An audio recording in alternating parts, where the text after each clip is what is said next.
Damos la bienvenida a toda la comunidad académica que se reúne el día de hoy alrededor de este evento denominado Conversatorio La Economía y la Vida. Este es un conversatorio programado por el Departamento de Economía, el Centro de Estudios de Desarrollo Regional CEDRE y los estudiantes de Cátedra Libre. Dentro de este conversatorio se abordarán unas temáticas de bastante interés que serán dialogadas a partir de la experiencia académica, la experiencia práctica, las revisiones teóricas de los ponentes que el día de hoy nos acompañan. De esta manera se hablarán temáticas como ¿por qué existen los ricos y pobres en el mundo? ¿Qué relación existe entre la economía y la naturaleza? ¿Y cómo se aprende la economía? Para dar respuesta a estos interrogantes, vamos a contar con la participación del doctor Julián Sabogal Tamayo. Contaremos también con la participación del profesor Julio César Riascos. Tenemos también la participación del profesor Marco Antonio Burgos. Y contamos también con la participación en este momento del decano encargado, el profesor Carlos Manuel Córdoba. Invitamos a toda la comunidad para que sea partícipe de este primer evento, de este primer conversatorio, que esa actividad realmente puedan interpretarla ustedes desde su formación profesional y desde su formación académica, y que también interactúen a través de un diálogo abierto, un diálogo participativo, donde empezamos a construir desde la academia una mejor percepción de cómo nosotros entendemos a la economía como un factor determinante para la vida. Sin más, damos entonces apertura a este conversatorio a través de las posiciones académicas, de las percepciones teóricas y personales de los ponentes que el día de hoy nos acompañan. Damos apertura a este conversatorio con la primera presentación a cargo del profesor Julio César Riascos, director del Centro de Estudios de Desarrollo Regional CEDRE, con más de 15 años de experiencia y trayectoria académica y profesor en las cátedras de econometría. Bueno, primero, buenos días, bienvenidos al evento. Unas palabras del señor decano que en este momento estoy representando. Precisamente se encuentra en una reunión de las facultades de economía que se hace anualmente. Está con el señor director de su programa, y es importante que asistan a estos eventos puesto que interactúan con sus pares, conocen las nuevas tendencias tanto de la economía, de lo que se está haciendo también la parte administrativa, y en tal sentido pues esto se revierte en el beneficio de nuestro programa aquí en la Universidad de Medellín.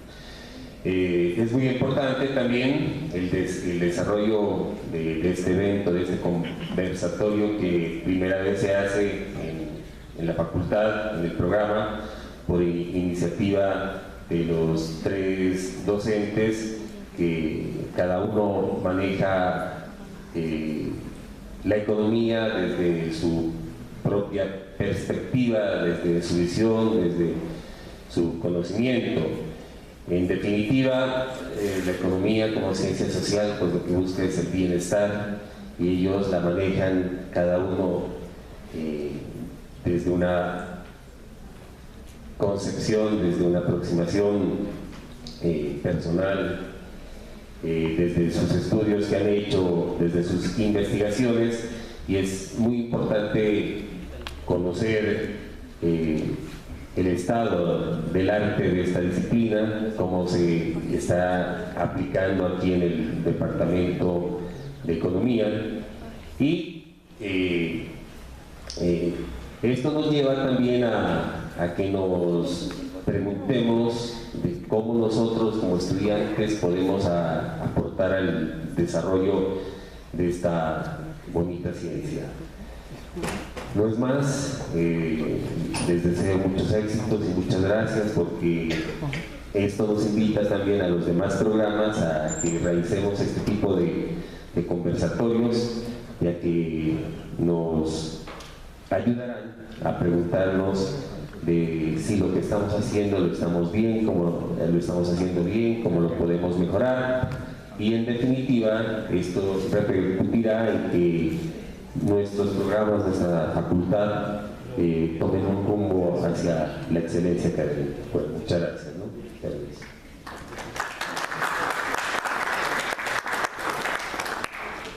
Bueno, tengan todos ustedes muy buenos días. He cedido el honor, creo yo, de comenzar de primero esta presentación. Entonces, mi presentación se llama Las ciencias económicas y la vida. La agenda de trabajo constituye 4 aspectos. El primer aspecto es algunas aproximaciones al tema de la pobreza. El segundo aspecto tiene que ver con afrontar la pregunta ¿cómo aprender economía? La tercera tiene que ver con la relación economía y naturaleza. Y finalmente el cuarto y último punto que tiene que ver con unas conclusiones. Bueno, cuando nos reunimos con el profesor Julián Sabogal, con Marco Antonio, con el profesor Mario y con estudiantes del programa de economía, la idea es que pudiéramos hacer un conversatorio en el que, digamos, más allá de lo que podríamos decir cada uno encerrado en nuestros cursos, pudiéramos compartir de cara a un público más abierto, con la posibilidad de que los estudiantes pudieran preguntar sin cuestionamientos y con total tranquilidad sobre estos temas que consideramos los más relevantes. Entonces, en ese orden de ideas, se nos encargó que tuviéramos alguna posición teórica prediseñada. En este caso, Marco Antonio trabajaba un poco la escuela estructuralista, el profesor Julián trabajará un poco el enfoque marxista y pues creyó que yo podía llegar a hacer alguna exposición sobre la escuela neoclásica. Entonces pues he decidido afrontar la tarea, pero me parece a mí que para empezar a responder a estas preguntas es relevante comprender algunas cosas de la escuela clásica. Adam Smith tiene un texto bien conocido por ustedes. El nombre completo de la obra es Investigación sobre la naturaleza y causa de las riquezas de las naciones, escrita en 1776, y en su capítulo 1, que trabaja de los principios de la división del trabajo, él busca responder a una pregunta: ¿qué es lo que genera valor o riqueza para una sociedad? Es decir, en Adam Smith hay una preocupación por qué es lo que hace que una nación sea rica. Y en este sentido dice Adam Smith de entrada lo siguiente: dice, el progreso más importante en las facultades productivas del trabajo y en gran parte de la aptitud, destreza y sensatez con que éste se aplica o dirige por doquier parecen ser consecuencia de la división del trabajo.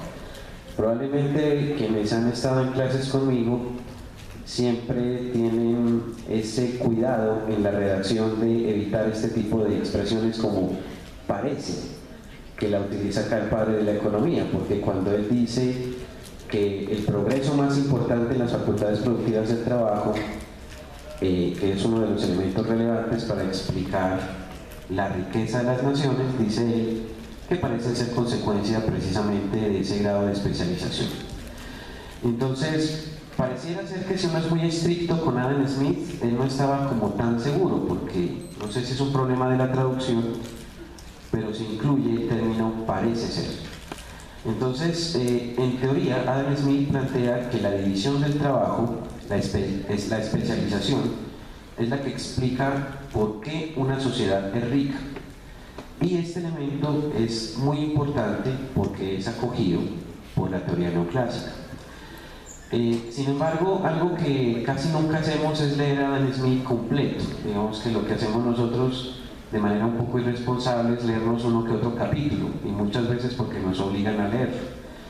Pero cuando nosotros nos afrontamos a una lectura más o menos seria, y usted llega más o menos al libro quinto de la riqueza de las naciones, porque son 5 tomos, en el último tomo él se encarga un poco de cuáles son las tareas del sector público, cuál es la misión del Estado en la economía.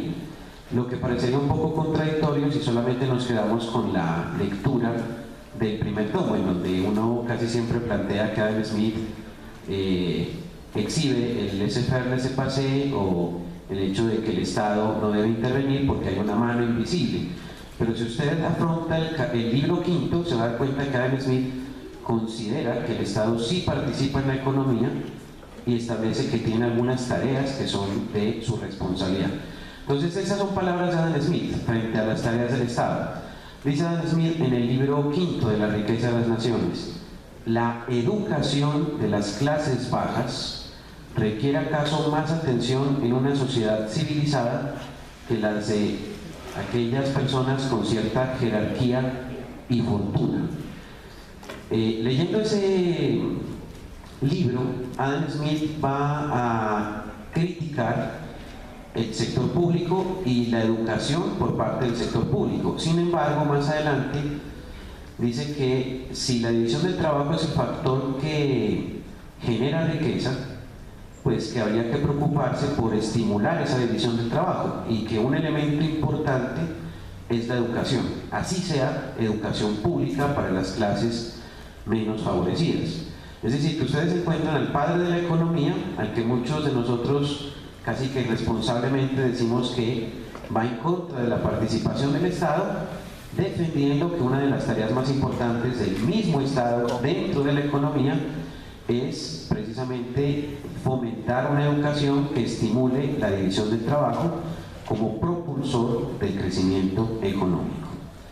Entonces esa es una idea muy relevante que me parece que hay que destacar, porque es que en el fondo, si hablamos de educación, estamos hablando de conocimiento, y si el conocimiento es el que permite ese grado de experticia en el trabajo, y a su vez el trabajo es la fuente generadora de la riqueza, en últimas uno podría decir que un país es rico o pobre según el grado de conocimiento o de investigación que tenga.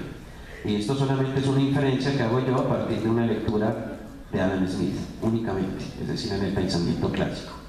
Más adelante, en 1879, aparece Henry George. Él escribió un libro que se llama Progreso y Miseria, y tiene como subtítulo lo siguiente: dice, indagación acerca de las causas de las crisis económicas y del aumento de la pobreza con el aumento de la riqueza, el remedio. Estos títulos son muy pretenciosos, ¿no? Porque dice el remedio. Entonces, como si los economistas tuviéramos una solución definitiva para un problema. Cuando uno empieza a hacer esta presentación, uno empieza a pensar y dice, bueno, ¿qué han hecho los economistas frente al tema de la pobreza? Y la verdad es que son muy buenos para teorizar y muy buenos para medir, pero la pobreza persiste. Este libro, en 1879, tiene la pretensión de tener ese subtítulo, el remedio. Y dice Henry George lo siguiente, dice, para extirpar la pobreza hemos de sustituir la propiedad individual de la tierra por la propiedad común de la misma. Para este autor, en términos muy rápidos, el tema de la riqueza y la pobreza tiene que ver con la propiedad privada, específicamente de la tierra. Casi que es un retorno a los fisiócratas lo que hace este autor. Establece que la propiedad privada de la tierra es un elemento definitivo, sobre todo por la importancia que tiene la agricultura, y el hecho de que unas personas sean dueñas o propietarios de la tierra implica que otros no lo sean y por lo tanto no tengan las mismas posibilidades. Plantea que es posible la paradoja de que haya mayor crecimiento y que al mismo tiempo haya mayor pobreza, y determina este autor que eso es posible porque hay una desigualdad en la distribución del ingreso. Es decir, mientras por un lado hay unos muy poquitos que tienen muchos recursos, pues la gran mayoría más bien se queda viendo ese espectáculo desde la tribuna sin poderse hacer a esos recursos. Plantea que la solución entonces son los impuestos. Entonces le coloco impuestos al rico para financiar la situación del pobre. Y esto me permite establecer que cuando se habla de impuestos, como por ejemplo el IVA, que estaba en el 19%, el espíritu con que nacen los impuestos es tratar de reducir un poco las diferencias que existían entre ricos y pobres, es decir, cobrarle un poco de impuestos a quien tiene unos excedentes para permitirle a quien tiene deficiencias que pueda satisfacer sus necesidades mediante una especie de subsidio o subvención. Entonces, en principio, la aparición de los impuestos no debería ser un efecto dañino sobre la economía. Bueno, de aquí voy a dar un salto grandote porque voy a pasar un poco a 1936. Es inevitable hablar de Keynes. Él escribió el texto de la teoría general de la ocupación, el interés del dinero. Digamos que la preocupación principal de Keynes era, oiga, estamos en la crisis de 1930, somos la economía norteamericana y hay mucho desempleo. Y ese desempleo conlleva a problemas como la pobreza. Entonces, ¿qué es lo que plantea Keynes? Dice él en la teoría general, se deduce que de dos comunidades iguales, pero con diferente existencia de capital, la que tenga menos puede ser capaz, por lo pronto, de gozar de un mayor nivel de vida, incluso que supere a la segunda comunidad. Sin embargo, Keynes establece que esta situación no puede durar por mucho tiempo. Para tratar de explicar un poco esto, la idea es que en la teoría keynesiana, cuando el capital es escaso, se vuelve muy productivo. Y cuando el capital se vuelve muy productivo, es más fácil generar riqueza a través de lo que Keynes llamó como la eficiencia marginal del capital, que es una cosa así como una especie de TIR o de valor presente neto cuando uno va a evaluar proyectos. Entonces él dice que en las regiones en donde hay escasez de capital es más fácil que el capital sea productivo porque hay más opciones de inversión y eso genera crecimiento y eso permite reducir las situaciones de desempleo y por lo tanto de pobreza. Ese es el enfoque que tiene Keynes. Bueno, y ahora viene lo bueno, pues, porque después de todo este preámbulo, entonces ya tengo algunos elementos que me permiten llegar a lo que se me ha pedido que trabaje, que es la escuela neoclásica. Hay muchos autores en la escuela neoclásica, hay una gran cantidad. Incluso con Julián el otro día charlábamos de, bueno, quién en realidad es neoclásico y quién en realidad es clásico. Por ejemplo, me decía Julián que para él y dentro de la teoría marxista existen una cierta cantidad muy limitada de pensadores que se conocen como pensadores clásicos. Yo he querido tomar de entre esa gran cantidad de personajes a Kenneth Joseph Harrow, conocido por un teorema que se conoce como el teorema de la imposibilidad de Harrow. Harrow escribió un texto en 1974 que le dio el Premio Nobel de Economía, siendo el economista más joven en recibir el Nobel en Economía. El texto se llama Elección social y valores individuales.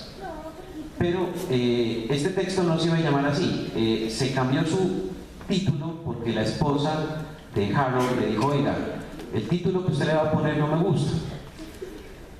Parece ser que a los premios Nobel de Economía también las mujeres, las esposas, pues digamos que los dominan en ciertos campos de la decisión, ¿no?